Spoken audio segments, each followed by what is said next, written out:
தந்தை மகன் தூய ஆவியின் பெயராலே ஆமீன். ஆண்டவர் உங்களோடு இருப்பாராக, உம் ஆன்மாவோடும் இருப்பாராக. கைவிடாத இயேசுவும் வழிகாட்டுதலுக்கு தூய ஆவியானவரும். இறையேசுவில் பிரியமுள்ள இறை சொந்தங்களே, இன்று நாம் பாஸ்கா காலத்தின் 6வது ஞாயிற்றுக்கிழமையில் அடியெடுத்து வைக்கின்றோம்.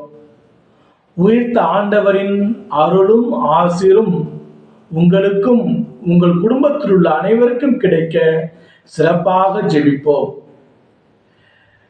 இன்றைய வாசகங்கள் நமக்கு விடுக்கும் அழைப்பு என்னவென்றால், நம் ஆண்டவராய் இயேசு கிறிஸ்து நாம் மீது அன்பு கொண்டுள்ளார்.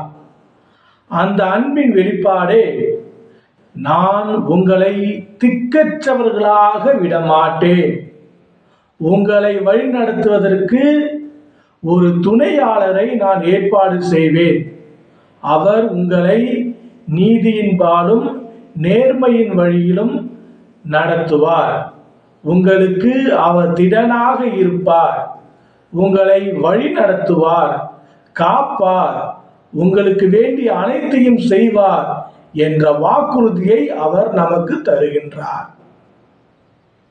இயேசுவில் பிரியமுள்ள அன்பு சொந்தங்களே, இன்றைய முதல் வாசகத்தில் திருத்தூதர் பணிகள் நூலிலிருந்து எடுக்கப்பட்ட வாசகத்தில் சமாரியாவில் பிலிப்பு அவர்கள் நற்செய்தி அறிவித்த போது அதை ஒருமனதாக கேட்டுக்கொண்ட மக்கள் மனம் மாறினார்கள், அவர்கள் சாட்சிய வாழ்வு வாழ முற்பட்டார்கள் என்று இந்த முதல் வாசகம் கூறுகின்றது. இன்றைய 2ஆம் வாசகத்தில் பவுல் அடிகளார் பேதுரு அடிகளார் அவர் எழுதிய முதல் திருமுகத்திலிருந்து எடுக்கப்பட்ட வாசகத்தில் இயேசுவை தூயவராக ஏற்றுக்கொள்ளுங்கள், அவர் தூயவராக இருப்பதால் நாம் அனைவரையும் ஒவ்வொருவரையும் அன்பு செய்கின்றார், அவர் நமக்கு நன்மையை செய்பவர் தீமையை செய்பவர் அல்ல, மாறாக என்றுக்கும் நமக்கு அவர் நன்மையையும் அவர் நம்மை வழிகாட்டுதலையும் தந்து கொண்டே இருக்கின்றவர் என்று கூறுகின்றார்.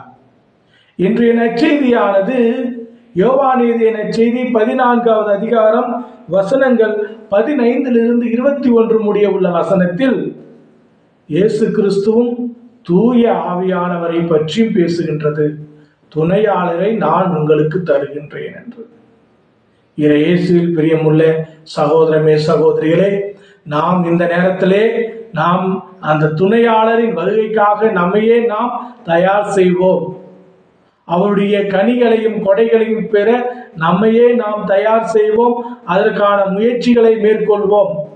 இறைவன் நம்மை திக்கற்றவராக விடவில்லை, நம்மை காக்கின்றார், நம்மோடு இருக்கின்றார் என்ற நம்பிக்கையோடு இந்த புதிய நாளை தொடங்குவோம்.